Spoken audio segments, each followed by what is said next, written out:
देबो छौरी 500 लहंगा उठा के रंगबो देबो छौरी 500 देबो छौरी 500 लहंगा उठा के रंगबो देबो छौरी 500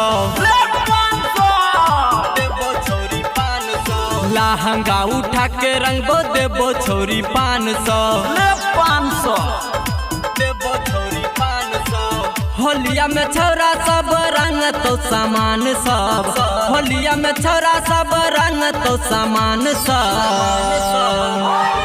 लहंगा उठा के रंगबो देबो छौरी 500 लहंगा उठा के रंगबो देबो छौरी 500 देबो छौरी 500 लहंगा उठा के रंगबो देबो छौरी 500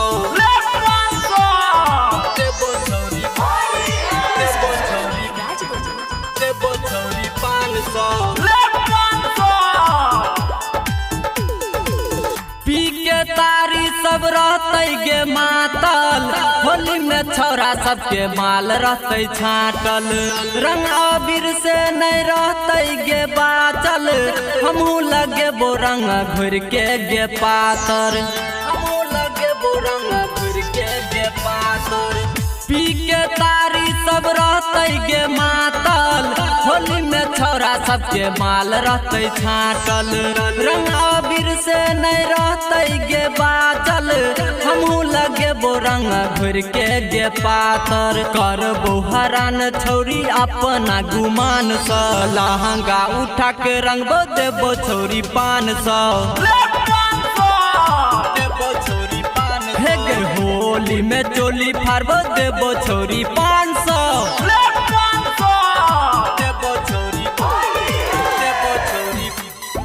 देबो छौरी 500 लहंगा उठा के रंगबो देबो छौरी 500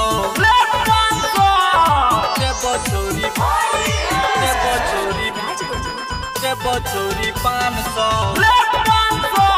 सुन रहल छी कंचन रिकॉर्डिंग स्टूडियो गोरे गोरे गाल तोहर को देबो लाल गे सब छौरा मिल कर तो बुरा हाल गे हमर तोहर जोरी खूबे गे जमते देखैले डांस सब फगुआ में जुटते देखैले डांस सब फगुआ में जुटते गोरे गोरे गाल तोहर को देबो लाल गे सब छौरा मिल कर तो बुरा हाल गे हमर तोहर जोरी खूबे गे जमते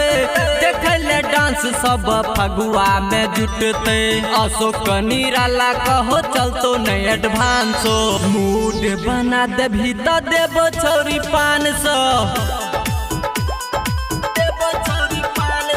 लहंगा उठा के रंगबो देबो छौरी 500 होलिया में छौरा सब रंग तो सामान सब होलिया में छौरा सब रंग तो सामान सब लहंगा उठा के रंगबो देबो छौरी 500 लहंगा उठा के रंगबो देबो छौरी 500